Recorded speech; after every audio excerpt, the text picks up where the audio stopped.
thinking we should do some exorcisms, bud. That's my new plan. I need to exercise my computer, my office. I thought you were just going to stop. That's not that you were going to stop the sentence there. I need to exercise. All right, well, I need to go for a walk or something. Wouldn't do you any harm, like. Yeah, because we had another false start. This is getting ridiculous. I always gives out when. I'm not sorry, not always. Sometimes. Constantly, every moment, every waking moment, Aggie gives out. Yeah, Aggie gives out a lot. No, she doesn't. She's great, but you under a contract to actually say that? No, she's great. Yeah, she's great.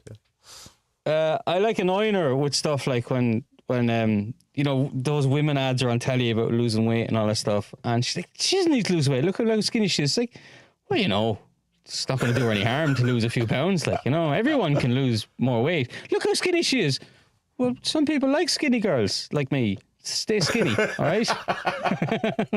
I'd say she appreciates that big time, doesn't she? Yeah. She does, yeah, of course. Women love compliments, you know what I mean? Like, oh, geez, you look great today. Do I? Yep. That's all you have to do, lads. That's all you have to do. That doesn't work for me. Easy. Shh. Great, so do it. Yeah. Get out of the house. All right, okay. I should have great crack though, women, Yeah, I'd say it's exactly the same about us. I'd say we're great crack. I'd say we're not a handful whatsoever. We're idiots. We are. We're just talking dicks. That's all we are. Just like, and if we didn't have them, we'd be completely useless. I was thinking recently that it was like my proclivity towards being a hermit or whatever. I'd say if I'd no sex drive, I'd say, and if say I'd been asexual quite young or something like that, yeah, I'd never have left the house ever, ever. There'd be no reason. It's the reason. Like I remember, like you could, I better go out and try and get a girlfriend or something like that. But if that wasn't there, you go, no, not leaving the house ever. Yeah, no, I'm grand. I'm okay where I am. I have the N64. That would have been the thing at the time, wouldn't it? Yeah. I'm okay. I have Mario Kart. I don't have any worries in the world. What was I watching the other day? Something about Protestants was on it. And I know, yeah. I was this thing called The Family. I was either telling you during the week. No, someone else was telling. There's this show on Netflix called The Family, and it's a couple of years old, but it's about this very Iona Institute type thing going on in America. It'll come up though in the film that I want to talk about later. But it's good. Yeah. And so I'm pretty sure I've seen that thumbnail, or it's on my list that on Netflix. That right. list well, it's good. And there was some part in it about Protestantism, and I was just going like it must be. If you're a Protestant, like it must be, and then they have this predetermination stuff. It must be so hard to want to get out of bed in the morning, because like. If everything's already done and planned and God knows where you're going to end up, sure, what's the point in doing anything? What is the fucking point? Why wouldn't you just... That's the big thing of predetermination. That's the answer to it. And they're saying that if you don't get out of bed in the morning, it's like... Exactly, that's what I mean. There's no point to doing anything. He has a whole section of it in reality, and where he's kind of going, like, really kind of stressing that you think you're in charge, you've control, you've say it, and you've none at all. It's all predetermined. It's the only time bullshit. It's the only time he ever says it, and it seems, I don't know, it seems a bit odd. It definitely stands out. So it's Kingsley playing the trickster, or is he just revealing what he actually thinks? Because I assume he's originally a Protestant. I get that kind of a buzz from. I don't know. To be honest, he has the accent. We'll put it that way. Yeah, but that really doesn't mean anything because I know. Come on! You know what? No, because I know I've heard other people with that accent turn out to be. You know what it is. Yeah. I was watching a video the other day. That chap I've been sharing in the Celtic channel. Yes. His videos are quite good with the Celts and the Proto-Indo-Europeans and the Vikings and all that stuff. But there's a troubling scene where he's in Ireland. It's like two troubling scenes. One, he puts on a really dodgy English person doing an Irish accent, which just always winds up Irish people. Turtle turn thing as well. Come here, I was working at a pub in Temple Bar one time, and we had this waitress who was particularly stupid, like she had trouble breathing. She was so dumb, right? Okay. She came downstairs to him one day, and she's like, Paddy, I need you. Okay, I said, I need you to come upstairs. Just a hen party wants you upstairs. I'm like, okay. And when I got upstairs, my mate Mick was standing there, and he's like just befuddled head on her, like, what the fuck's going on, Paddy? I was like, I have no idea. And then one of the hen ladies is like, or the hen party is like, oh, we just wanted to see if there was any Paddies and Micks around. And we're like, fuck you. Like, fuck you. Like, what the fuck you? Like, oh no, sure. It's okay. It's just again, I'll find it easy. Well, she deserves that one.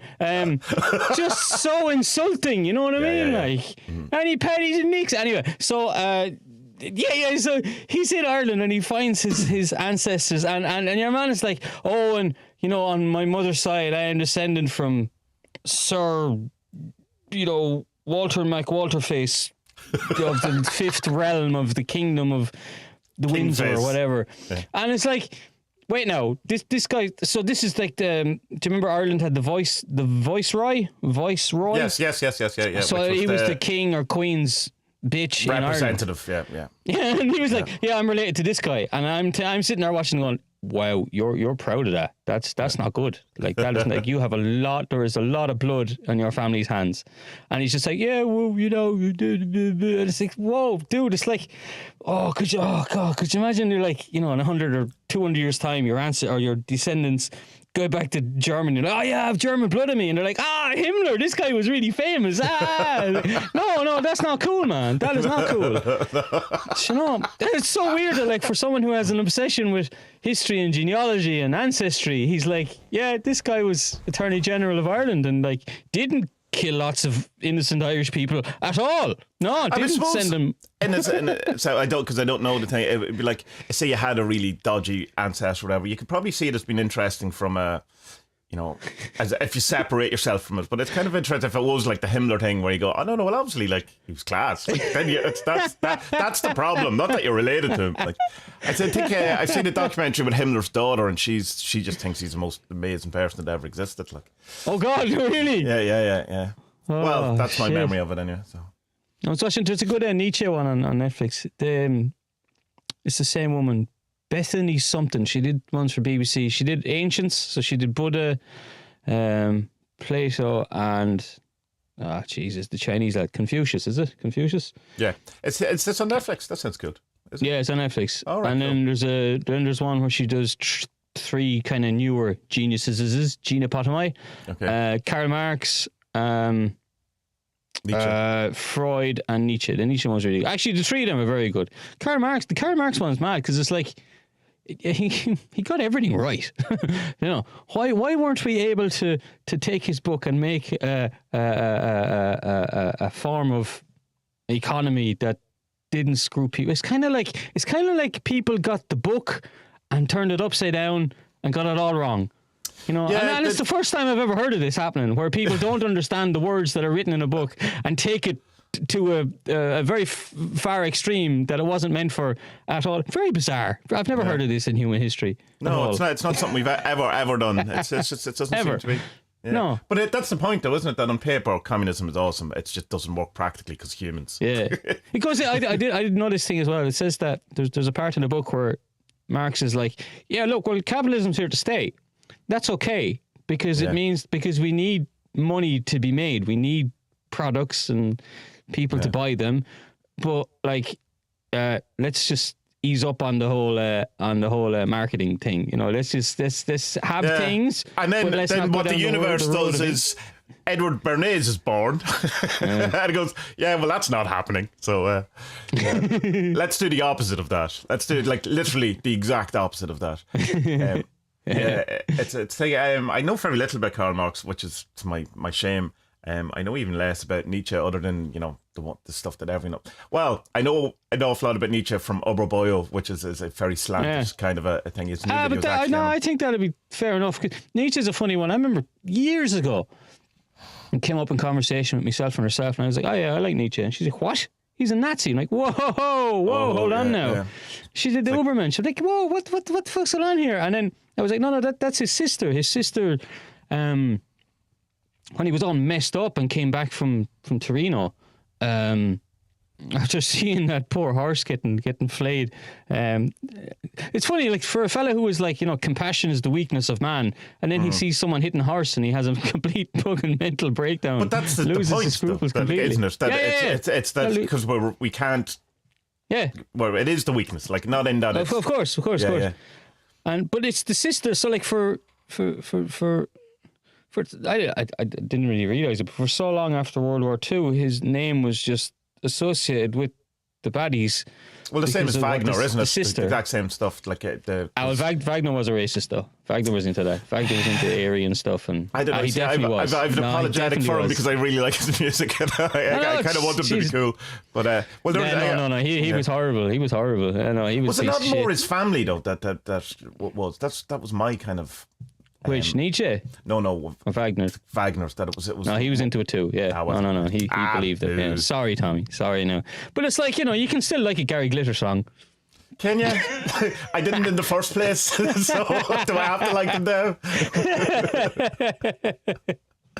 Well, could you watch 20 seasons of Jim Will Fix It for you? Like, I don't think you could enjoy it. No, but I never watched. I never liked it anyway. It's just weird BBC thing. It's like, well, what's this weird television program? The Nietzsche one is good. Look them up. Anyway, I keep interrupting. You were saying his sister, and the upper-mentioned sister. Oh yeah. After when he had his mental breakdown, he still had tons of notes and books he was writing on. He was working on his. He didn't see Thus Spoke Zarathustra as his big main. Thing. Is it what's it called? Opus. Yeah. Magnum Opus. Opus Dei. No, not Opus Dei. Magnum Opus. He was working on it. And he was working on this thing, and apparently he came to a crossroads on it where he decided, you know what, like I have knotted myself up here in the worst of all knots, and my argument for this book actually won't work. Right. It won't work. So, but she took his book, his notes, and kept hiring editors, and any editor who disagreed with her was like, no, Frederick actually said this. She's like, get out, you're gone, you're fired. Right. So eventually they put a book together. I think it's The Will of the People or The Will of Man or something like that. Right. And this is just pure Nazism. She was mad about the Nazis. She loved them. Right. Had Hitler at the gaff and everything. She gave Hitler Nietzsche's walking stick, and like that's mad. It's mad. Like there's no way he would have, because he was like really anti-Semitic. So he was pro-Jew. Yeah. He was a lovely man, apparently. He was meant to be very nice. Yeah, and it's a big thing that God is Dead is kind of taken a bit out of context. So he's like, because it's kind of seen as a champion of it, and he's going, no, this is going to go horrible. Yeah, it's the opposite. Yeah. The total opposite. It's a bad thing. I was listening to Russell Brand's new audiobook. It's just an audiobook. I thought it was the usual book and the audiobook thing, but it's an Audible original, so I expect... I reckon he thinks his YouTube is about to get hit, because he keeps at the end of his videos, he keeps talking about please join the mailing list just in case something weird happens or whatever, because he's getting into kind of not weird, but he's talking a lot about like Davros. That's the thing from the Daleks, isn't it, from Doctor Who, whatever, that the Great Reset stuff. What's that? It is it's not Davos. Davos, yeah, that thing. And so I think in Switzerland. All that stuff, and he's talking about that. But so I suspect he thinks YouTube are going to pull the plug on him. Maybe I don't know. It's got nothing to do with the allegations of, Oh, what's this? I don't know about this. There's loads of sex stuff with him. So there's. Oh well, like he's like but he owns that. Oh, but inappropriate stuff. I mean, and lately, like he'll every now and again. There's Twitter stuff about it, and it's hinted at who it is, but it's obviously him. Like, yeah, it's an intro because, like again, like obviously, when I put up videos of him, say on Facebook, some people have a massive bad reaction. I can't believe you, and I kind of forget that he's, kind of in a sense, not hated. Well, obviously hated, but not liked by an awful lot of people. What is the story then with someone who was, say, drug addict and does something inappropriate like that, and then goes on to make himself better? And I don't know. Look, it's that thing that I mean, you said it to me. I don't know, year and a half ago, whatever. We were talking to someone else, and you were like, "Well, look, how much of this is him just being a rock star?" Yeah, exactly. Yeah. Exactly there is that as well. Yeah, absolutely. Yeah. Anyway, my point about his book was, it's good. Well, I like him anyway, but whatever. He's problematic. Everyone is. It's I've just decided that's true, and I'm okay with it. But he's talking about he kind of has a bite at Jordan Peterson and Stephen Pinkerton in it as well, where he's talking about like he's definitely positive, optimistic about the future, whatever, but not in the same way that with Jordan Peterson and Pinkerton would say that life is much better now than it was. Which and in capitalism, yeah.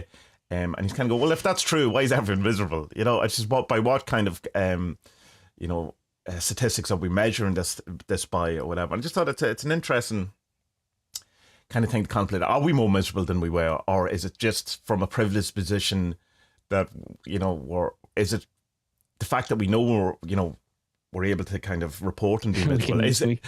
Is that we can just name it? Yeah, is that as a sign that life has got to the point where it's so good that we can kind of go, oh, hold on, I'm miserable. Whereas 200 years ago, you're just fucking. This is life. There was no question of it being anyway. It's an interesting kind of. It struck me as that.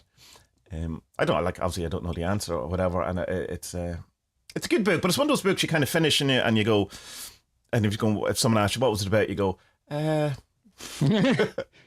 the last hour is about his cat dying, and it's really sad. It's really sad.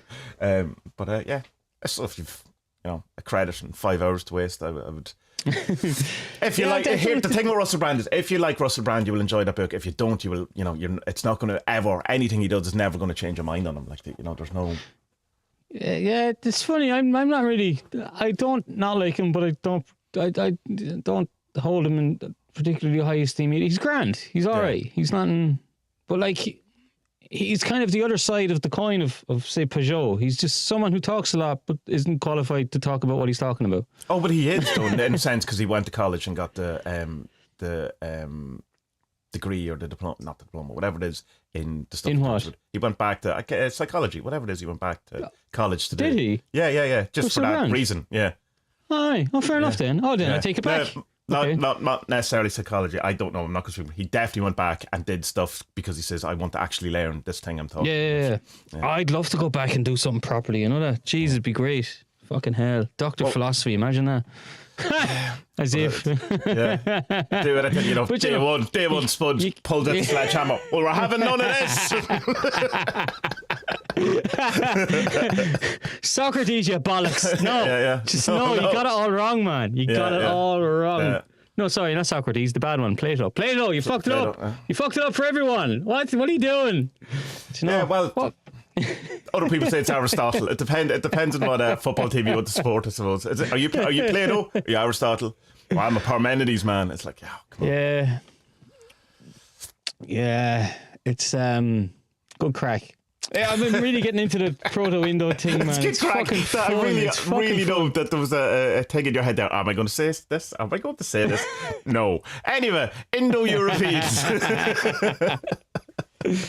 Wouldn't it be great to go to college and just fucking lounge around in philosophy classes, just going, obviously smoking.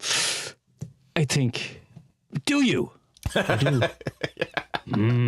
Yeah. Yes, I think too. But do you? No.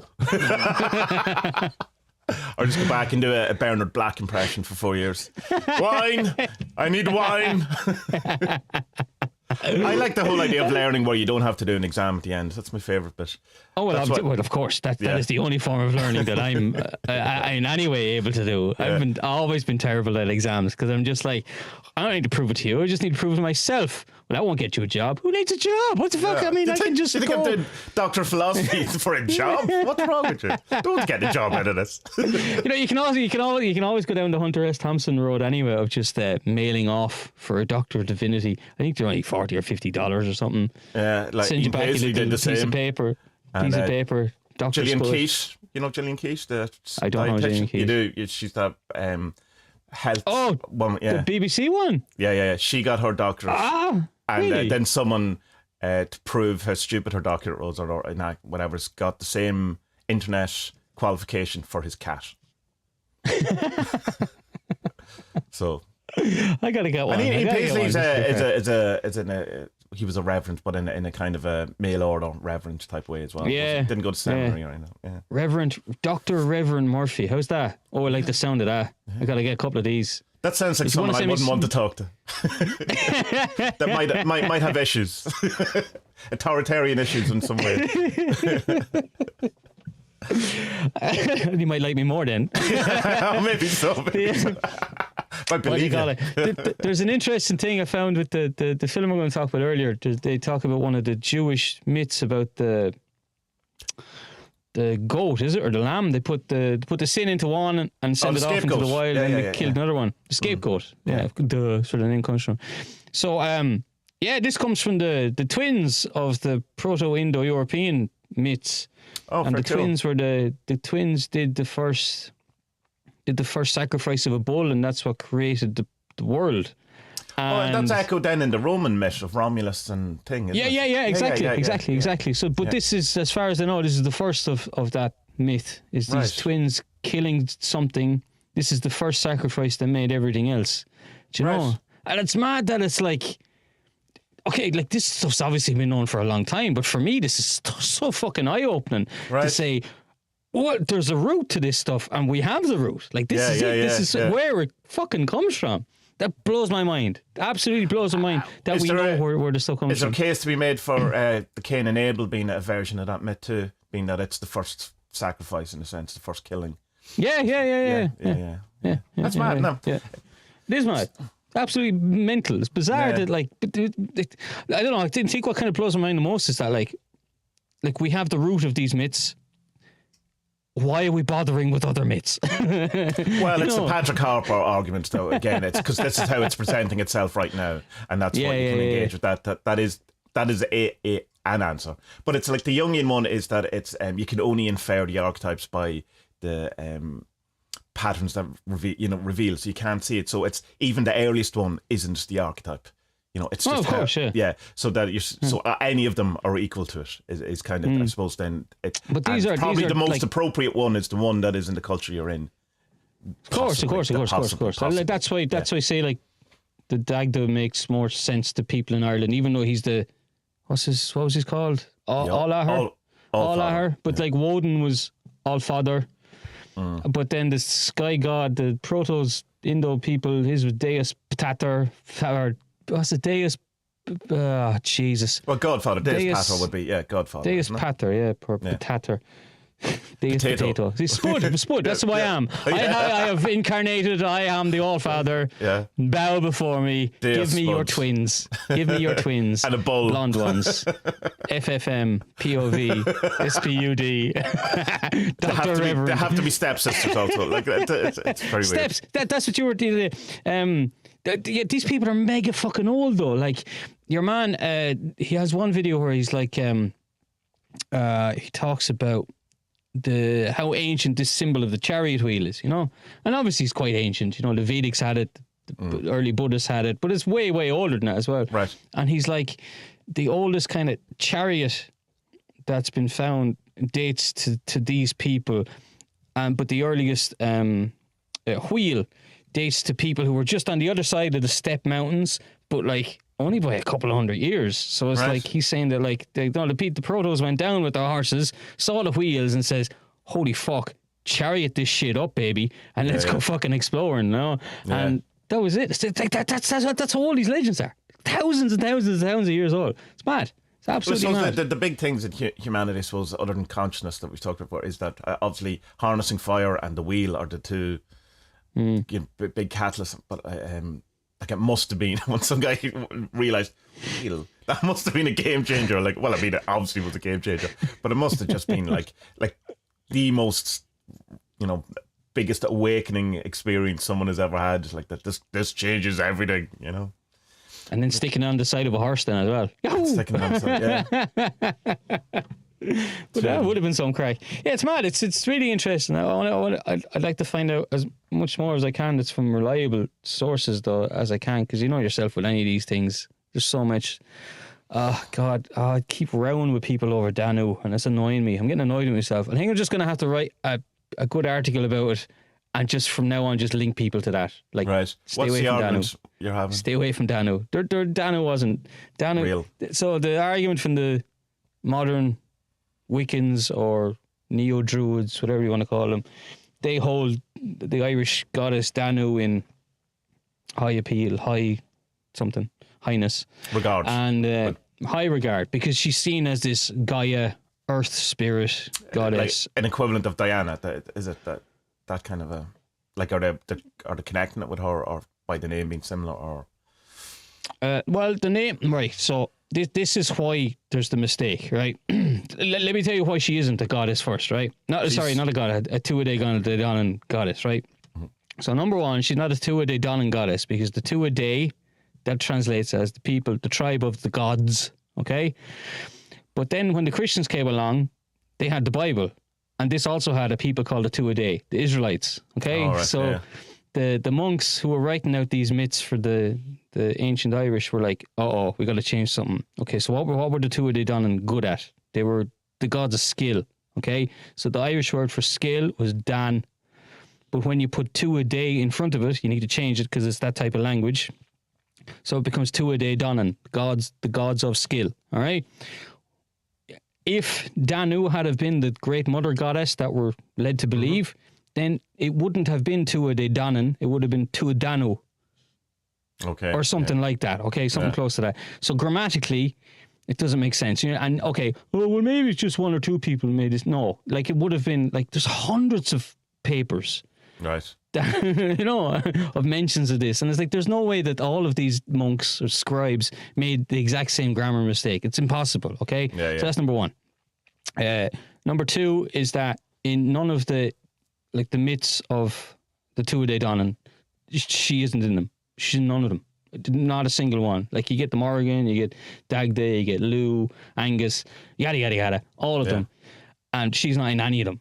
You know? Right. So that's it really. The confusion comes from two places. So the river Danube in Germany, that is apparently named on another goddess of a similar name, and there's also a Vedic whatever goddess with a similar name as well. So this is why they all get jumbled up together. But really, like there's two hills or mountains in Kerry called the boobs or the paps. Who says paps? I know the paps. Paps, horrible word. That's the such boobs. an Irish way of, let's say breast, but not. Yeah. So the breasts of Danu. So she would probably have been an even earlier spirit god or land goddess of these mountains or hills. So like, you know, probably you'd start out your journey at the bottom and say, I'm going to do a sacrifice, climb up, pray in or do your sacrifice and then come back down, and she would hopefully appease you. But she wasn't a nature mother goddess. She was like the way, is it Shannon, I think, is the spirit goddess of the Shannon River, and I think Bron is the spirit goddess. So she's of the a spirit of place, essentially. She's just, and it's animism, spirit of a place. She's not a mother goddess at all. Like so, and it's just. Is there a mother goddess in the pantheon? Is it a thing that's is? If okay, there's an argument that there might be one, but she'd be. You'd have to go back fairly far into it. It'd be so you know Manannan MacLear. I mean, Manannan MacLear is Ireland's water god, so he's Neptune. All right. Yeah. But because his name is Manannan MacLear, so Mac means son of Lear, and Lear, this is the same children of Lear, right? Yeah. He would be obviously Manannan's father, and then she could have been this all mother thing, but there isn't really an all mother anyway, because it's the same with this Proto-Indo people. It's all Ahar. Yeah, you know, it's Dagda was the all father, and their Deus Peter was the earlier one that he's kind of based on, you know. And whereas the female goddess were more like, there was the main goddess for the Proto-Indos was the goddess of dawn. I don't remember her name now, but it's different. The female goddess was just, they were more like spirits, animism type things, rather than like, okay, this is the god of justice, I'm going to pray to him. This is the god of war, that kind of stuff. So, yeah, it's really, I find it fascinating. But like, I love and I suppose, I mean, the thing is, if people want to have a goddess and representation as Dana Grant, but don't say it's historically accurate. Like that, I mean, that's my problem with it, and it's just people have been bought into this. Who did we say his name last week? Graves. My goddess did, yeah. Yeah. It's largely thanks to people. No, not Richard Graves. So whatever it was. Frank. Doesn't matter. I mean, look, most of these lads went in trying to do their best and just made mistakes, which is honest, which is fair enough, because, you know, they're trying to translate like Old Irish. Like I don't speak Old Irish. My Irish is terrible. Yeah. You know, but I know if I had a document now, I'd be able to get through it thanks to a lot of the work that people before me have done. These are kind of like not the first, but these were taking on this huge work at the time, you know, 100, 150 years ago, more. And they didn't really know what they're doing. They just had to fill in the blanks. And okay, Danu sounds like the Danube. She sounds like that goddess. So let's link them together, and then we have this one mother goddess. Fair enough. It's not hard to get that. But like when you see people who are like, I'm praying to Danu tonight. Oh, why are you wasting your time? Like you're just talking into the wind. Like I mean, okay, that's what you're doing anyway. Well, I mean, then the argument then I suppose is that does it become like the egregore or I don't know. Yeah, I don't know. It depends on where you fall on it. Like, yeah. I mean, look, I can only talk from my own experience, can't I? Like I was. Look, until a year ago, 2 years ago, I thought Danu was the mother goddess. I thought she was. It's only thanks from reading and researching and learning from what other people have done that I'm like, she's dead to me. She's it's in my the blog post we were doing for the what do you call it, the Star Ruby. Yeah. The Celtic Ruby I made up has her in it. Yeah. And I'm like, it's not that long ago. Yeah. And now it's like, no, she's dead to me, totally dead to me. She's gone because she has to be. Because Dad is coming to you, coming to get you. She's not. She's not. Because this has been. I've had words, right? Yeah. I know everyone's fine, but it's like because knowing what I know now, I can't go back on it. Yeah. You get me? Yeah. Oh, it's sure, like. There's this thing as well you see in this Reconstructionist Celtic stuff, like the Call of the Morrigan, which is, I don't know, I think it's funny, put it that way. In that look, oh my God, I saw 4 crows this morning. The Morrigan is calling me. Yeah, the Morrigan wants to work. That's not just with the Morrigan, though. That happens with an awful, like all kind of deities. Like I've heard that from anyone, like from. Whoever you want, Odin to the Joker from Batman. You know what I mean? Like I don't think it's maybe just, like if you're seeing lots of crows around your garden, maybe it's because your garden is a good place for worms, or maybe your rubbish. Brandon Lee's coming for you. Yeah, that kind of. There's two things that kind of. I'm going to use the word irk, but it's too strong. Is that I've been called by a god or whatever it is? It goes, how do you know you're just not interested in it? What's the difference? How do you know it's called? I don't understand. And I work with Morrigan or whatever, and it's like, what does that mean exactly? Like, well, if anything, she's going to work with you. That's it. If you know anything about the Morrigan, like, she's using you. You ain't using her, like, like. It's funny because like these people like to kind of in a sense take these gods and kind of make them. It's like the thing with say with Lilith or any of these kind of, or even certain aspects of certain way of looking at say like Kali or like that, and kind of want to make them, nice. And the Morrigan's not nice. Like the or not necessarily a Morrigan, but there's archetypes of people that are just it's that kind of thing. Oh, Lucifer's the real good guy and Jesus is the bad guy, and it's this kind of switching around of attributes or whatever. It's an interesting. I understand absolutely why it happens, but the Morrigan's good if she's on your side, but if she turns against you and you annoy her, then they're in trouble. and she has 2 sisters that'll beat the shite out of you as well. The Lilith stuff is mad. I know the name from, she was Adam's first wife, wasn't it? First wife, who wouldn't submit to him. She didn't take that well. No, she didn't. No, that breakup. She's still annoyed about it, but to this day. It's an interesting one. The Lilith stuff is I mean, but I can understand. So here's if you're a woman and you feel in a sense whatever the equivalent of emasculation is for the feminine spirit, I don't know what the word is, I can understand why you would want a strong angry, powerful woman archetype god to work with. Absolutely understand it. So I can see why people end up wanting to be that kind of thing, but you kind of have to, in a sense, you don't have to do anything. You can do whatever you want, but there's kind of do what you want. There's with a deity that you take the good and the bad if you're going to do it. It's not your pick and choose of I like these things, so that's what Lilith represents to me. That's the whole point of servitors. If you're make your own thing of it, your own. But I think there's a part of me that still, it's the same thing I have about, I suppose, if you're going to do the case management thing, before you decide to change it, do it at least right once so you understand it. It's like before you change Lilith, hang out with her as she is first, you know, and so you can understand what that kind of thing. But again, like at the same time, do whatever you want. Like, who am I to say anything about anything?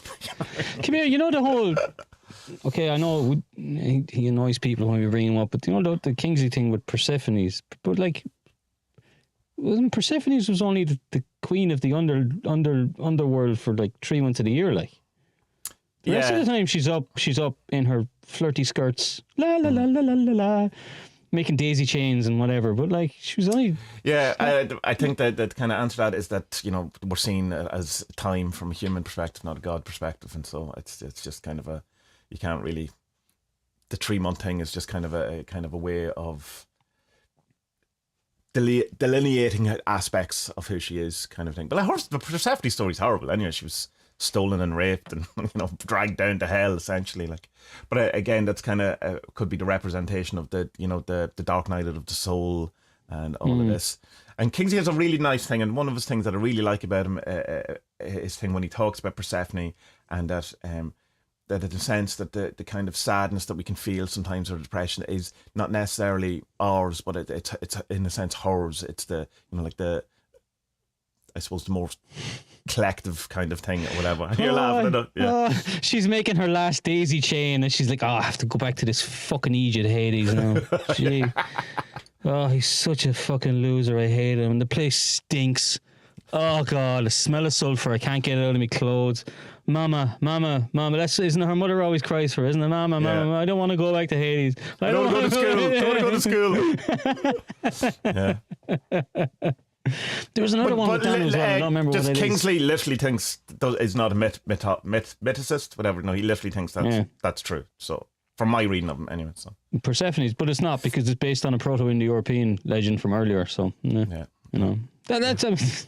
You have, you know, remember the thing I put up, and I was telling you this before, but I don't know if I said it in the podcast, that the review of Catafalque, where there was the two people reviewing it and were sending thing. It's either in that or it's in another review of him where he's talking about he used to be a friend of Kingsley or whatever, and then he had links up on his website, Kingsley had or whatever, and one day your man noticed that his link was taken down, so he rings up Kingsley.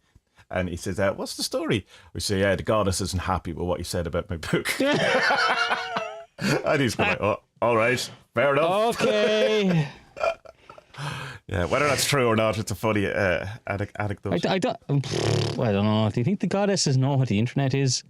Well, they must know, because they're having they're coming back in popularity. So imagine they're all kind of walking around Hades going, why am I being mentioned so much? What the fuck is going on upstairs? What's going on here?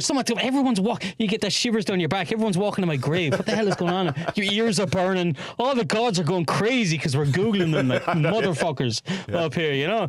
Dag is like, what the fuck is... The early incarnations are just sitting in the corner going, no one ever remembers me. Deus Peter is there going, I am the first one. I'm the first. There's no one talking to me. Imagine. I don't know, like, there must have been earlier gods too, though, but like these are the strongest surviving ones. Yeah, your man's videos are great because he goes into all these, like, the different sects of people, like the Beaker people. Remember the Beaker people? Did they ever come up with your history classes? No. So the Beaker people are the link between the Stone Age people and the Bronze Age people. Bronze was the first one, wasn't it? Yeah. So they are megalithic people who made Newgrange, Stonehenge, and all that kind of stuff. Allegedly, you know, all they aliens, had, man, come on. So they had, Christ. you know, they made everything with their hands and with stone and bones, and I was and then the psychic powers. Psychic power, of course, psychic powers. Yeah, that was exactly it. And but the Beaker people, they invented these little beakers that they had for drinking out of, so they were a little bit more smarter. Right, and then came along the Bronze people, then, you know. And the Bronze people are mad because the Bronze people arrive up to fucking megaliths like Newgrange and Stonehenge and are like, yeah, that's okay. Let's. I'm joining that church. That's fucking deadly. Whereas like the Christians came along and did burn shit, you know, and they're like, holy fuck, that's amazing. You Stone Age people did that. You're all inbred. That's amazing, huh? Okay, great. Yeah, it's interesting. And then they would try and outdo them. There's one in England, I think, was the Stonehenge. I think it's Stonehenge. They try and outdo them. They make even a bigger one, which wasn't discovered until a few years ago. Right. That Anthony, what's his name from Irish mythology, he discovered another one at Newgrange. He was just there with his drone one day, sent the drone up as high as it could, and realised there's another I've seen fort. that. Yeah. There's another one around it, and like suddenly he's like getting all this. He's an interesting fella, Anthony Murphy. So his videos are he really knows his stuff. You should get him for your podcast. Yeah, but I don't want to do too much Celtic stuff. But Jesus, I still have Marco's thing. I still have Marco's thing to edit. Sorry, Marco. It'll be done. And fucking kids are home now for at least 2 weeks. So like, it doesn't matter. Like, you know, all the time that you spend at home, it seems to have less time. It's like, okay, maybe if I wonder would I work better if I was in an office? Like you're looking up rental spaces and all these kind of, you know, those office space things, and you're like, yeah, no, fuck that. Just get a large shipping container and put it in your back garden. Like it was just an interesting point. I just want to go back to the thing where we talked about the earliest gods and stuff like that. And you know the way when we talked about before that there's a part of like the cycle of your life or whatever that you can form ideas before you're variables, so you can't describe them then. You know, but they're aware of it. That must have happened in the macrocosm of the human evolution that we had. So the very first people that we are aware of as gods were the first time that we could talk about them. But where there must have been some sort of sense of, you know, if it's a thing that we do, which humans seem to do, before we could even talk or communicate, and we can't even report on that. That would just be so intrinsic to our beings and our kind of it's an interesting kind of thing. I suppose that's similar to the idea of being afraid of the dark and stuff like that. Is because, you know, animals used to eat us. But we don't know that. We're not reporting. We're not afraid of an animal eating us when we're afraid of the dark. It's children or something like that. But it's monsters, you know. And that makes sense. You know, that's kind of. But yeah, that pre-verbal stuff's very interesting because, like, what do you do with that? You know, like, and we obviously have it as a race too. You know, because our evolution is mirrored in the great. Well, some people say our personal evolution, you know, can be mirrored in the greater picture too, which makes sense to me. It seems, you know, you can definitely see the teenagery aspect of certain civilizations currently in our societies, and you know, the terrible fathers and all these type of stuff that we seem to play out on a more, you know, kind of global scene. It's interesting. So then, I mean, it must be then that none of them have gotten it right, or have they gotten it right? Because we still are the way we are. Or maybe, I don't know, maybe if we had done what Jesus told us to do properly, we would be on the proper road. Or maybe Buddhism is the right one. Maybe there is no right one. Well, maybe, the Carl Jung thing, the Carl Jung the suggestion is that this is us as God, or God as us trying to work out how to do it correctly. That it's not that at the beginning we knew how to do it correctly and we've just been constantly fucking up. It's that him going, how do I do this? You know, and through us and through that. So that's eventually, well, so when we look at it rather than going, oh, we were in some perfect state and now we fucked up. It's like, no, we're trying to work out what this is. Like, that means then that when we do work it out, that's the end of the world. That's shit. But it's the beginning Game over. But it's like, if let's say that this is the birth of a god, but then you're a god. Do you remember how sad you were when you finished Super Mario Brothers 3? Do you remember how sad you were? But I understand. So sad because like such a big part of your life. You know, it took me 27 years to finish that. Yeah, I mean, it's like, I suppose when you read it, you finish a book and then you go, oh, I was reading that. I was enjoying that. Yeah. I miss John or whoever is the character. You know. So that at the end, God becomes God and goes, "Geez, Spud was dead on. I like being Spud. That was cool. He was interesting. I miss Spud. Dr. Reverend Spud, please." So true. Address me by my proper title. Wasn't that Father's Head, wasn't it? Yeah. Good fun. Yeah, I God knows where else this kind of research and stuff is going to lead. It's a lot of fun though, you know. I really like doing it. But I was looking up stuff like basically how they were prayed to and stuff is the same as what the Greeks, the same way that the Greeks and the Romans and the Celts seem to have prayed to their gods as well. But the most important element of it was this idea of sacrifice. You know, you had to give something to get something, you know.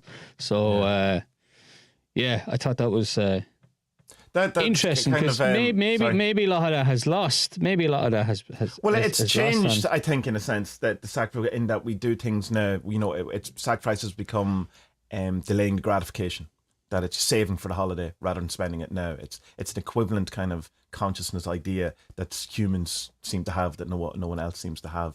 This idea, and that the kind of burning an animal or a human or whatever it is, in a sense, is a trying, an earlier form of trying to work that out, what that means, that I can do something now that affects the future because I'm aware of the future and I'm aware of. But it's come back to we were talking. Interesting. Remember we were talking about the squirrel and the nuts.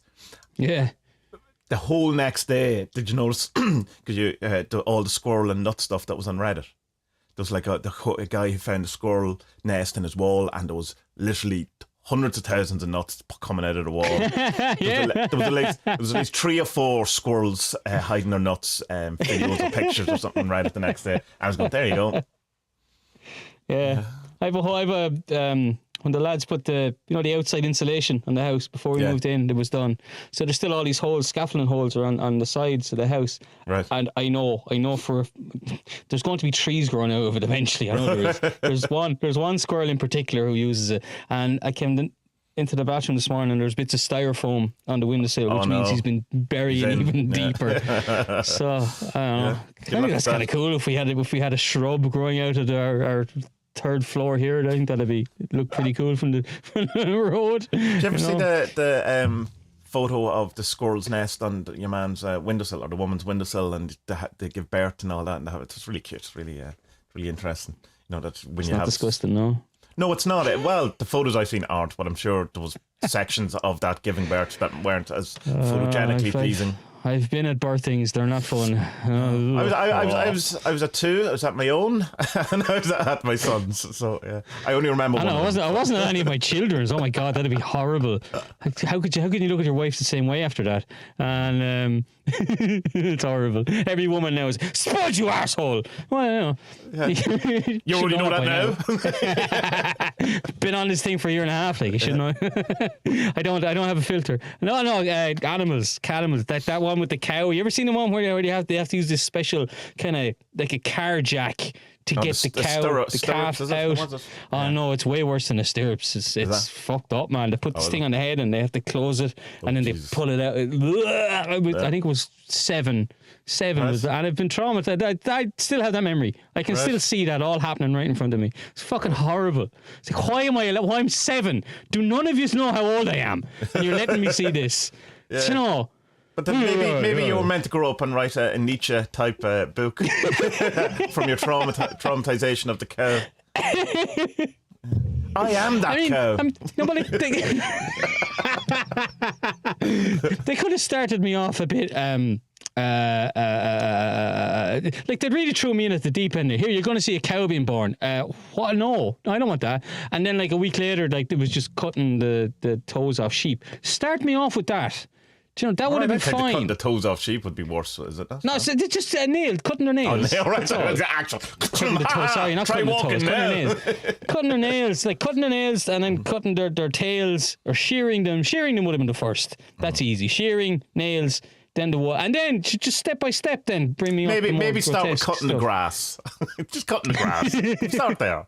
Do you know, I'm a sensitive soul. You know, I mean, I don't want to see that kind of thing. You know, it's horrible. Definitely don't want to see it. No, thanks very much. Couldn't handle that. I can't even watch like kids animated movies where there's animals in jeopardy. Can't watch it. I just can't. No. God, we would have been awful if we were around in the days of animal sacrifice. Can you imagine you'd be trying to come up with your 40 cards and be like, yeah, well, if the cow's entrails fall to the left, that's the protector. But if they fall slightly to the right, that's the librarian. I get sick all the time with anxiety. Oh, I can't do this. Oh, thanks. Yeah, thanks for the God they don't do those animal things anymore. It's weird, you know. The cloud watching is the one I like the most from the Celtic mythology. The Druids used to just, like a baby is born. So is he going to be a good king, a warrior? Hold on now, I'm just going to go look at the clouds. It's raining. Sure. Well, hold on there for a few days, wait till it's nice. And then clouds. and sees a spider. Yeah, he's going to be good. He's going to be good at building houses. He'll invent a hammock. That's what your son is going to spin a web around his community and gather them all together. What's your job? I watch clouds and I predict the future. Cool. Yeah. Where'd you get the qualification? Don't My tell anyone. I posted a wafer. I posted a wafer. We're based in America. I got it on the internet, 50 quid. Right, so let's do this film. Film. Marketing the Messiah. 2020. It was filmed in 2019 because he mentions that in it, and came out in 2020. It's an Australian documentary that was on Kickstarter. It's the first documentary by the guy who narrates it and writes it, which I found interesting because he's very good at it. He does it well. Cameron Riley, he's not from. I thought he was from television. No.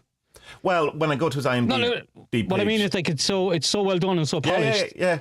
And he's so good at it. I didn't know it was a Kickstarter. Yeah, it's very good. Yeah. So that when you go to the IMDb, the only thing when clicking his name, it's literally just Marketing the Messiah that came up. So there was nothing else I could see. Okay. Yeah. Fair play to him.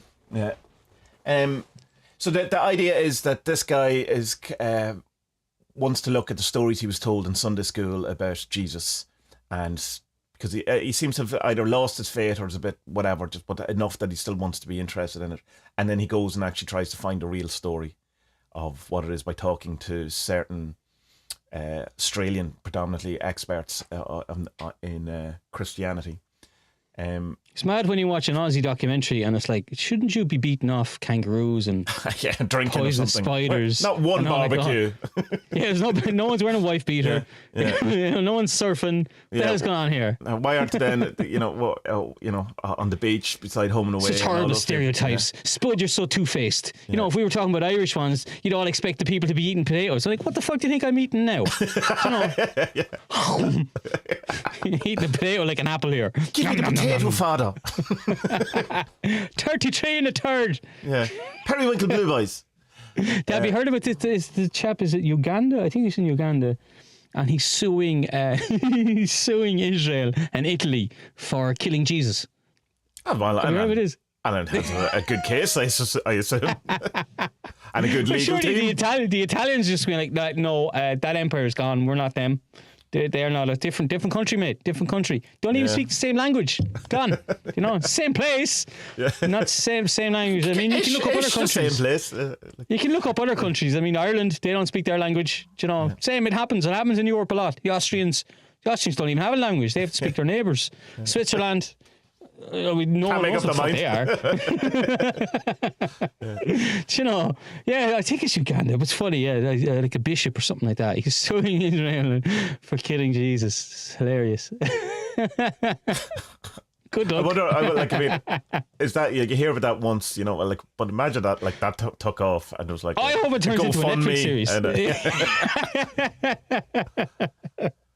So this guy Cameron, he's quite. I sometimes find the Australian accent to be annoying, but it's all right. And the whole thing is kind of okay. Sometimes it's when you're listening to Mysterious Universe and you just go, "Oh lads, will you stop with that accent?" Oh no, I only ever listened to 2 or 3 episodes of that. Oh, did you? Yeah. Oh, you guys. He turned into it. Yeah, he turned into a like a QAnon kind of QAnoner. I heard that. Yeah. Anyway, but the other thing is because I've a problem with accents that sometimes I can't tell an Australian accent from an English accent from a South African accent, and I have to say to Vanessa, "What accent is that?" And she'll go, "American." I've got all right. Useless. That's Cork, Tommy. He's your cousin. That's you talking on the telly, Tommy. So it starts off with this really cool animation, and it explains what he was told. It animates the nicey story that we all know from the kind of classic Christian Jesus story that we're all told. The star, the virgin birth, the 3 wise men, yada yada yada. Nicey stuff. It's good. Yeah, I thought it was very good. It strikes a great balance between the humour, taking it serious, and not trying to. While saying that the kind of facts of it, not trying to disparage people or make, it's just going there's a really good balance to this. I thought that it seems to cover. It doesn't. It Like doesn't obviously, come across obviously there's an agenda. I mean, I'm not saying there's no agenda. yeah, of course, there is, but it doesn't really come off preachy or No. in your facey or. But then again, like we're both not Christians, Yeah, so it's not going to so affect I us. suppose in the if you way- were like, but then I don't know, like if you are like really, really Christian, would you not? You know, can you not be open to the ideas that maybe? Well, no, I know book isn't- by talking to some like particularly born again Christians that they're told not to, not to stay away from that kind of stuff because that's the devil trying to persuade you, and so you're not to be influenced by these things. That's such a cop out, though, isn't it? Yeah, the Jehovah's Witnesses aren't allowed to read other books, or at least one Jehovah's Witness told me that they're not allowed to read books that are outside of the thing. But that you'd just be like, I mean, I'd be awful. I'd be just like, well, who gives you the authority to tell me what to do? God, no. God. Right? Yeah. But so wait now. So he gave it to you and not me. Yeah. Yeah, no, I'm out. Good luck. Bye. No, I'm not buying that. Bye. Like God thinks you're more special than me. I'm fucking amazing. What have you got? I'm a reverend Show us your doctor. cock. What's the story here? Show us your willy there. Show us your willy. Is it bigger? Can't be bigger. Can't be. Why did you cut the top off yours? What's going on here? Oh, we all have to do that. What? Whoa, no, gone. That's made up my mind. Gone. One of my mates has to get that done soon. He's fucking 40 odd years old. Poor lad. Action for a I week. I was 2, but I mean, like, I'd say it was quite traumatic for a 2-year-old. I can only imagine, but 42-year-old, oh, no. You have to put your life on hold, and like, you can't be around anything that is remotely female. Yeah. Oh. No. Yeah. God Anyway, almighty. getting back to Jesus. The thing that I found most kind of revealing about this is that while I was aware of an awful lot of, say, Paul's story and the Damascus and Saul and all this, I didn't really realise that they were the earliest books of the Bible written. I thought, like, I know it's canonically what that word that Paul came after Jesus, obviously, but I assumed that the 4 Gospels were written and then Paul. But it's like that the fact that it's I Paul thought that as well, and then the 4 Gospels. That's weird. I didn't know that either. Yeah. That is really weird, isn't it? Yeah. I thought exactly the same as you. I thought you had the synoptics to call them. The synoptics were first, then Paul, and then the last one. The last one's Luke, isn't it? I thought was the running order, but obviously we're very wrong. Yeah, it's fair. And like, because you often hear, we don't really have Christianity, we've Paulianity. And I go, yeah, well, I understand that. He was the big kind of champion of it. And you go, no, he really did it all. Like, he came up with, essentially the whole thing, like the whole. And his big kind of move was that it's him who changed. He was the first to kind of change, I suppose, Jesus from a god of the Jews to a god of a universal type thing. And again, he, it was like, because people go, well, I'm not cutting off the top of my willy. He goes, no, you don't have to do that anymore. That's fine. Whereas even, the kind of disparity between that and Jesus in the Bible actually says, no, you have to be a practicing Jew. You're supposed to be Jewish, yeah. He seemed like a very horrible person, Paul, really, didn't he? Like, I mean, he doesn't come off well in his, or at least one of those people who you go, well, what mood's Paul in today? What is he doing? What way is this going to go today? If he has his hair swept to the side, he's in good form, but if it's down over his eyes. Yeah, it was funny. He goes through, it's later in the film, he goes through kind of, so Paul's major ideas for popularizing, I suppose, the story was that, I'll give it to you here. So they brought back human sacrifice because Jesus died so that God would forgive the rest of us and all of humanity. But the problem is that in like older historical stuff, Jesus's new sect or followers, they didn't really believe that, or they didn't. There's no mention of him coming back after 3 days. He just died. Yeah, he died. Yeah. And died as a failed. Like, I'm going to be the Redeemer, and then you died. Oh well, obviously you're not the Redeemer. End of story. Yeah. Then there was number 2 was the resurrection. God was, so this is making him come back. Yeah. Well, first was that he died for our sins. Okay. Yeah. To save the rest of us. And then number 2 was that he rose from the dead. And then number 3 was the thing about you don't need to be practicing Jews. You don't need to get rid of. You don't need to be circumcised. Or the Torah, isn't it? That to be a and Torah then Peter, read. Yeah, you're supposed to observe the Torah, so the first 5 books of the Old Bible, Old Testament. And then, so Peter and James, wasn't it? Peter and James Peter fought and against James, this. Yeah. According to Paul. According to Paul. Yeah. There's And no other then the record. last one then was, the last idea of Paul's then was he would target the Gentiles, the non-Jews, and particularly the poor and underprivileged, because here's this story of salvation, you know? Yeah. So yeah, he's a good marketer. Yeah, you know. yeah. That's about it really, though. Yeah, It's well, mad. it's obviously worked for him. Like, I mean, that's the thing. And it's pointed out a number of times that all the stories that we have about Jesus, like the miracles and all that, Paul never mentions them ever. That it's not part of, in a sense, his kind of a story. That they're only then coming from the Gospels that are written later. And what the point being kind of made, well, maybe they're so well known stories that he didn't have to mention them, and they kind of go, well, that seems a bit silly. You would think they would mention them anyway. Or he made it up. Or that the later writers made it up. He has that kind of thing in as well, where he goes and has like a kind of a dialogue with Peter or whatever, and says, well, Peter was obviously wrong about all these things, so I had to set him straight. And to make a good kind of point in the documentary, imagine you were Peter, who actually knew Jesus, and this fella came in and started telling you, oh no, that's not what Jesus was Oh, about. you're wrong.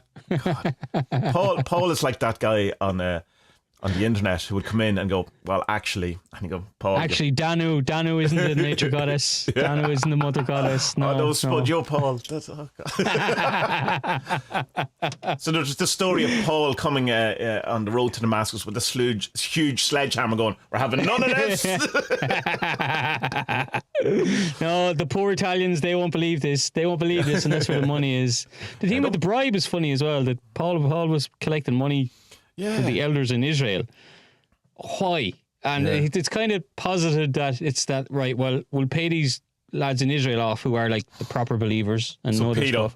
Like the actual... We'll pay off Peter not to come here, and because... Why don't we want him coming? He knew Jesus. I know, sure, like, nah, you wouldn't get on him. I know him. Yeah. You wouldn't like him. Nah, he's obviously wrong. he's bad breath and dodgy teeth. You know, you wouldn't like him. You wouldn't like him at all. But like, Peter was the first pope. You think? I suppose what must have happened was that, when the Romans had the war with the Jews in 66, was it? Mm-hmm. I presume that's when James and Peter and all them. Oh no, Peter was put to death, wasn't he? Well, I think it's kind of the intimation in the documentary is that they all of the kind of people who would have known Jesus would have died, because there's like 1 million Jews are killed. Yeah, they would have died in that war. All died. Yeah. They probably would have been fighting, like. Well, I mean, 60 odd years of age, maybe not, but like, they would have been there anyway. So.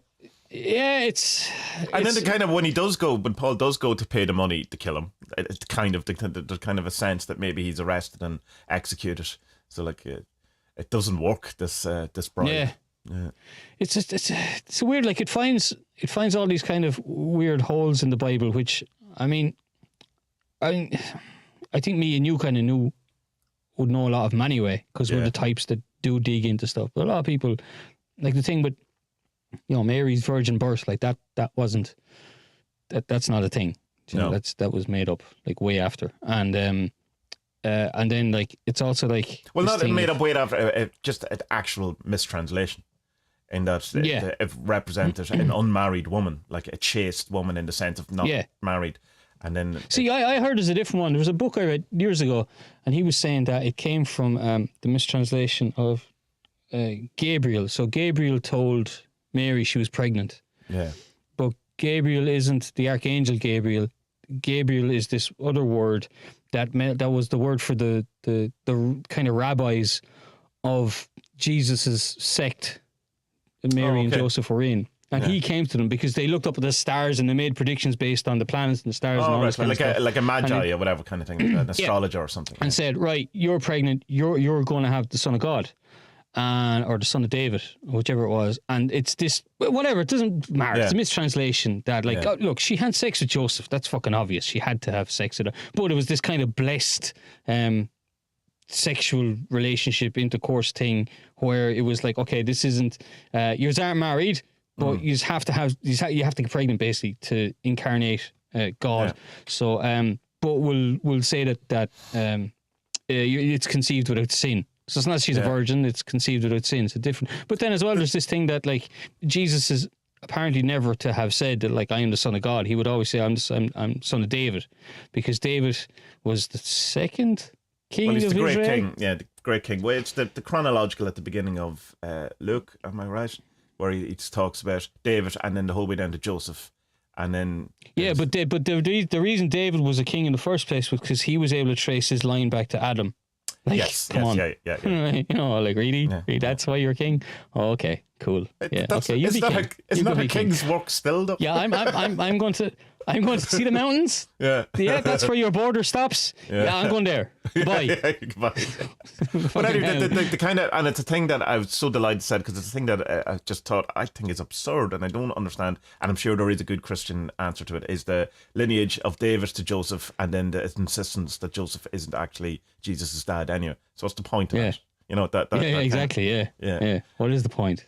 Yeah. But the point I always saw was that no, he does come from David's side, but this union is blessed or whatever. You know, that's the way And it's only fairly recently in Christianity or Catholicism anyway that the Mary, you know, that she was seen as the Immaculate Conception, and that she was also without sin, and that was why she was chosen. That's very, very new, and that was only because that was like a kind of a folk thing that had built up around Mary, that they kind of had to acquiesce or kind of give in to and add. But it certainly isn't in the Bible, or it's, you know, it's not that she was any sort of a, what do you call it?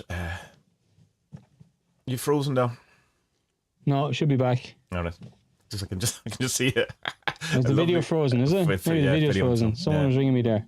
Yeah, it's a real action pose. You look well. You're a sexy man, Spud. So anyway, yeah, even down to the fact that where the position we have Mary, they don't really have that in the Protestant thing as much as they do in the Catholicism. That, you know, that's not true either, or it wouldn't have been seen that way. The kind of then to go into different type of things where they're talking about the Bible stories that aren't, you know, or the Gospels that aren't in the Bible, and they talk about like the Gnostic stuff and a couple of other things as well, and then about the one where the son, where it's Jesus as a child, and the things he got up to. Yeah, it's from one of the Gnostic ones where they're talking about him being a kid. It's fucking hilarious. Isn't it? They're like, oh, gee. Remember that Twilight Zone movie where there was the kids who the parents were terrified of and had to do everything because he'd killed them. Yeah, that's what Jesus was. Yeah. He's still telling the story. So Jesus is playing with like making mud pies, but he's making mud birds, little sparrows, and he's just blowing on them or whatever, and they fly off. And then this kid comes along and is like, "Oh, Jesus!" And then boom. He's dead. He just falls down dead. It's like, what? Don't do that, Jesus. And then he does this a few times, and the village elders are like, here, Joe, here. What's going on with your young lad, eh? And he's like, look, I know, but like, he's the son of God, like, and he has these powers, and we don't know what to do. Yeah, but like, come on, he's killing our kids. Like, okay, look, hold on. Jesus, come over here and explain yourself. Hello, I'm Jesus. Look, Jesus, we've all have a meeting, and you can't be doing this. You're blind. Boom, zap, you're blind. Zap, you're blind. Zap, you're blind. And he just blinds everyone. And they're like, and then the book ends with like Jesus and Mary and Joseph, and they're in the house, and Joe is going to the door, and he's like, "Don't, Mary. Don't let him outside, because you know what happens? What happens? He kills people. He's a murderer." Like, I want to read that Bible. That sounds an amazing book. Great, I hope that's in the Gnostic Bibles. I hope that's in that book, because I have that somewhere. But like, yeah, it sounds like great fun. Yeah, really good. That's so Jesus funny. The killer. But I mean, they should have put that in. It's hilarious. Like, keep that in. Because if you're Jesus and you're a child, that's what you're going to do. I mean, you're an immature adult. That's, you know, if you can kill people with your mind, I suspect you would. Yeah. There's I think one thing I didn't know was the whole Barabbas thing. I know the Barabbas thing from going to church on Good Friday and all that. You know, release him. But who do you want? I didn't know Barabbas? he was Jesus Barabbas. I didn't know his name was also Jesus. So you have two Jesuses. Yeah. What? Yeah. Two Jesuses in the same prison. What? Yeah. Really? Okay. And you believe that's definitely like there's an esoteric teaching of that, like the absolute. Of course, there's no question. That's what it is. Obviously, yeah. And, but it's like so that's the one they sacrifice. They like, because Jesus Barabbas is this war leader who will, tear off the yoke of the Romans and free Israel. But then there's pacifist Jesus who's like, hey man, peace and love. Yeah, like my sandals. I have cool sandals. What do you think of my beard? I'm awful white to be living in Egypt. Why have I blue eyes? Or not Egypt, Israel. And so they killed Jesus the pacifist. He's sacrificed. So maybe just Jesus Barabbas went on and led them in war and lost. Well, they do tie it into previous kind of, I was going to say legends. Legends not the word. Mythology as well, that this is a kind of an ongoing thing that plays out, where you have the choice between two people. I can't remember the exact other thing they gave. Yeah, no, you're right. Yeah. There was that as well, But they do make the point as well that Jesus' name means Savior, as does is it Messiah or no Christ is so his name is, they keep saying, so Savior is his name. Yeah. What's your name? Paddy. What? Paddy. No, it's not. Yeah. No. And then the question you were asking last week, was there other kind of failed Messiah, prospective Messiahs going around, and it does cover that. So you had people like Simon Magus or Simon the Magician. He's an interesting character that's worth definitely checking out. He's kind of on the fringes of the story, and he's the Gandalf in the Jesus story. It's very interesting. He comes back in later on into the Jesus story around the resurrection as well. But he's the thing I was saying about the maybe John the Baptist was all the thing, but that he doesn't tick any of the boxes at all. But yet was still kind of seen. And again, it goes into these kind of humorous animation things, which are quite funny. Jesus going for the interview of I'm here to be the Messiah, and everyone's going, have you freed the Jews? Freed the Jews? No. Have you done any of these things? No. Bye. No. You can go back to being carpenter, mate. Look. I see you've a bit of history of carpentry. Maybe you should stick to that. Yeah, that's brilliant. It's quite funny. I know we're obviously making fun of him here, but it's like there's the thing that I didn't know was that Jesus was a doom pornster. I didn't know that at all. Like and it has a whole section basically saying, well, everyone's doom porn or doom gloom merchant, and kind of says at any time now, and he keeps turning over or he has to stop watching, turn over the thing, and literally everyone is. And I didn't realize. I knew I had a vague kind of recollection that they thought that the end of the world was nigh, but I didn't know it was exactly said that within your lifetime. It was said like so. You can't get around it. It said and then didn't happen, so it had to be. It didn't happen for Jesus. It didn't happen for Jesus. Didn't happen for Paul. Didn't happen for Matthew, Mark, Luke, and John. Didn't happen, or essentially or anyone who has said it up to date. Yeah. It's almost like being a doom pornster is the wrong path to choose. No, but no, it's definitely going to happen now because. It's now, even though everyone else was wrong, but it's going to happen now. But you see, in a sense, like there is that kind of sense of that the kind of end of the world is nigh, or the kind of feel we have, or whatever the world is, has never not been like this. It's always like that. Yeah, exactly. It's always because that's like what we are as humans. We think, and it's partly, I think, in my amateur psychology mind here, that I think it's in a sense a fear of death. For personally, in that we can't believe that the world will go on without us, that it's so that we have this kind of sense that, well, I'm so important that I'm here at the end of the world, and that's why that I'm somehow connected with that or whatever. And it just one of the things I've said it before. It's that the Louis C.K. thing is just, it's such a great way of looking at it. And he says that plenty of things happen after you die. You're just not part of them. It's great. It's really, really good. Yeah. But there is, it's that kind of like, if you're Paul and you're told that the world is going to end, then it gives it a huge kind of power to your work, a huge authority. You're part of this big game, the big end game or whatever, and it must be awful when you're like 75 going, fuck, this isn't going to happen. Wasted my life. Yeah, wasted my life basing it on some vision. But you can say in the Jehovah's Witness stuff, I know I keep bringing them up, it's just because I spent ages talking to them whenever they come around to really try to understand them. I understand their point of view. But they've predicted the end of the world to date a number of times and had to change, like at least 4 times, and didn't happen. But it's like, you can see it from the QAnon stuff as well, that it's all too easy just to move the goalposts.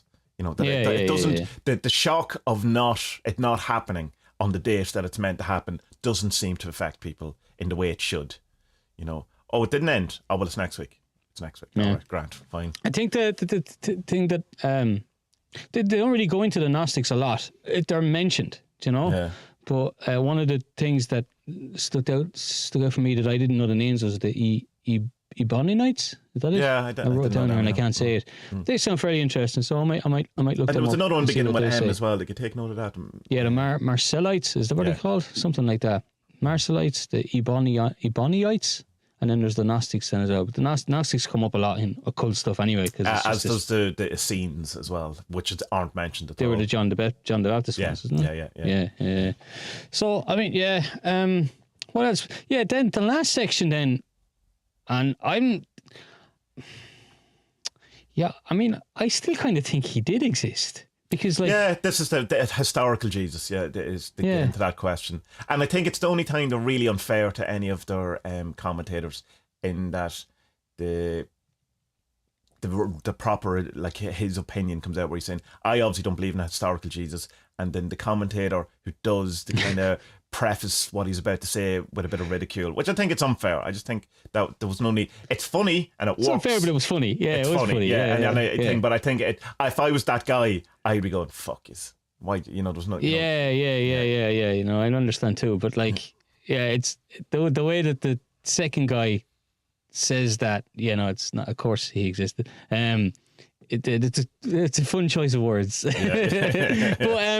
But yeah, I don't know. It's just it's kind of like, okay, well, if you didn't exist, well, then who was Paul meeting with, and who was he talking to? Peter and James, and all this. Like the point is that we've only Paul's word for that, so it's it's all based on Paul saying that he met him. But he mightn't have. But like what? There was then there was no Saint Peter either. There was no Saint Well, James, if there's no historical Jesus, there's none of these people. That's the thing. I didn't put that together. Holy shit. Yeah. How did I miss that? Because you're an idiot, but no, it's because you've been indoctrinated your entire life that this is a true story, and it's hard to, if you go, oh, geez, right, I can understand. Holy fuck, are there not places where like Peter is buried and James and all these things? Oh no, James is supposed to be in France. Didn't he travel to France and have...